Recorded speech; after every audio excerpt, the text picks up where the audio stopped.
Hello, welcome back to CycleFab. I'm Larry. In today's video, I'll be doing a 1-year review over the Vevor 22L. It's 22 liters. That's how much this ultrasonic machine holds.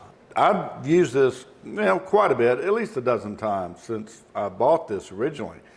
Now, if you want to see the video that I originally did on this, check right up here. I'll have a card up there you can go to. But the video I'm doing today is mostly over the pros and cons of this unit. And I will tell you right now, there are more pros than cons. I'll just get it out of the way. This is a good unit. It has served me well. I have heard stories of people buying these and they have them for a month and they don't work. I have not heard very many of those stories. I have not witnessed any. I did have one viewer contact me and tell me theirs went out, I think, after 4 months. Now, the first thing I'm going to address before I get into the pros of it, I'll go ahead and go over the pros of it. First off, it holds just enough liquid for what I need to use it for in this shop. So if you do purchase one of these, they have them in a variety of different sizes. Get the one that you think best fits your needs, and then buy the size up.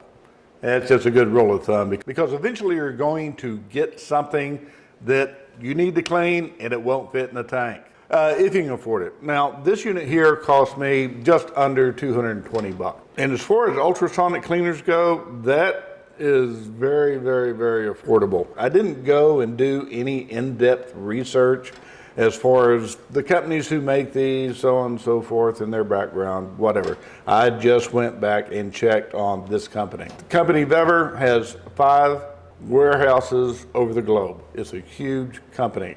Their contact info will be down below, email, so on and so forth, and you can contact them. At least put out information that you can get a hold of them if you do have an issue with your machine. As far as them backing it up, I don't know. I really don't. The one major con that I have about this, and it, like I said, is with pretty much all the ones that I've come across, till you get up into the really expensive ones, is how long this thing takes to heat up. 3 hours. If I fill it all the way up, it takes 3 hours for me to get it up to the operating temperature that I want. Well, I don't go with 80 degrees Celsius. That's what this thing can run at. I typically run it around 60 degrees Celsius, which is 140 degrees, which is plenty hot enough to degrease parts, all right? As far as degreasing parts, the more parts you have in here, the less efficient this machine works. What I'm going to be doing today are valves and valve springs and all the little parts that go with them. So I'm going to give you a close-up of what these valves look like right now. Then when I pull them out of the bath, I'll show you what they look like then. I'm putting 2/3 of a gallon of simple green in here, just enough to where I can cover these parts. Okay, and actually a little bit more than that, and have them equally laid out in here. So I want to go ahead and get started with that, and let's get this thing heated up and going. Hey, if you're liking this video, then please give me a thumbs up, subscribe to my channel, and go ahead and hit that notification bell too while you're at it, so you know when my next videos are coming out. Now let's get back to the video. Always check to make sure your valve is closed before you put any liquid in here.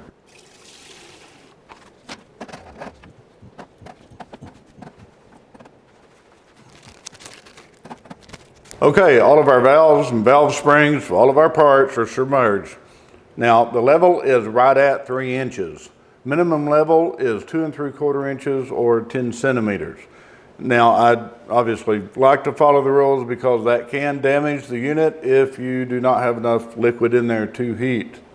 So always keep that in mind. Also, this is very fragile. Don't drop it. Don't drop parts into it. Heavy ones, you can damage it. All right, now we're going to see how long it takes to heat this thing up. Neat thing about this, it's only at 3 inches. It's not all the way full, which is typically where I run it. So I'm really kind of curious about how long it will take to heat this water up. By the way, I'm using tap water, not distilled water. I used to use distilled water. It's not necessary. Tap water seems to work fine. And another thing, this mean green, $10 a gallon at Walmart. That's kind of high, but neat thing about it, use one time only and throw it away. You can store this, which I do. I'm not going to spend 10 bucks every time I want to use this, or 20. Anyway, let's go ahead and get this thing covered up. I did read in reviews about how loud this thing is, and to my honest opinion, it's not that loud. It's not that loud at all. Now let's let this sit in here for 40 minutes. We'll come back, look at our parts, compare them to the before pictures, and see how this thing comes out.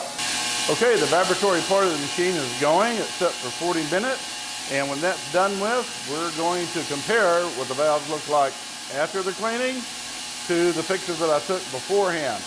I'm really kind of curious to see what the difference is going to be. Okay, well, that was interesting. I put them in here initially for 40 minutes, and that got the majority of all the crud and gunk off there. But there still is carbon buildup on the backside of the valves, as well as the face of some of them. I mean, not great, but you know, it's still there. What I'm saying is, this ultrasonic cleaner did not get everything off of there, but it did get the majority off. And I'm gonna go ahead and pull these out, show them to you, and do a better inspection than what I've already done. As far as the basket goes, it's a very well-made piece of this unit. Doesn't break, everything's connected, everything came welded as it should have been, as it is. These valves actually came out really nice. There's just a little bit of extra cleanup that I'm gonna have to do on these. I've got little tags on here to tell me which one goes where. Now these little tags, they're copper, but they're nickel plated, or chrome plated or something, but you get the idea. Anyway, they're all copper now. So whatever that was, this cleaner took it off. Here, let me get them out so you guys get a better look.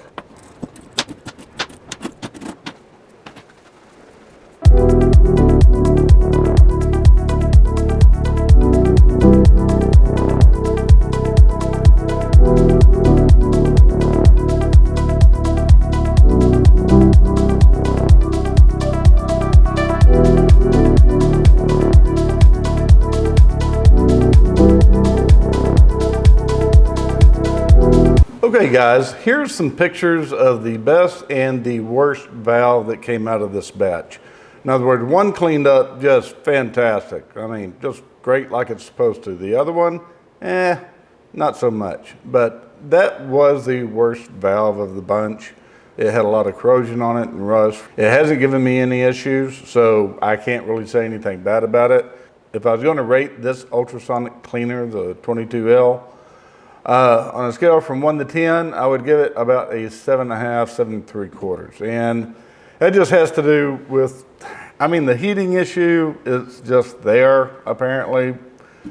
So, you know, maybe I should give it an 8, but there's that, there's the handles, some of those things that just irritate the crap out of me. You know, even though they couldn't do anything about the heating issue, if all of them are like that, at least they could have done was, you know, make everybody aware of it.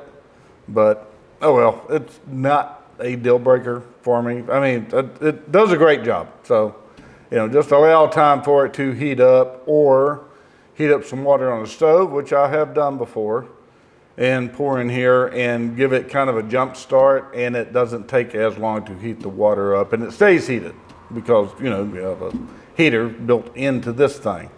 But putting hot water in it that's already heated, yeah, that's a big plus. Now, one thing that I did discover, this is the first time that I put an external thermometer on this thing. And what I found out is that it does get hotter than what you set it for. I set it for 60, and it just showed on this thermometer, or on this timer down here, or this scale, that it would only get up to 59. Sometimes it hit 60. Well, this one was saying that it was getting up to 78, 77 degrees Celsius.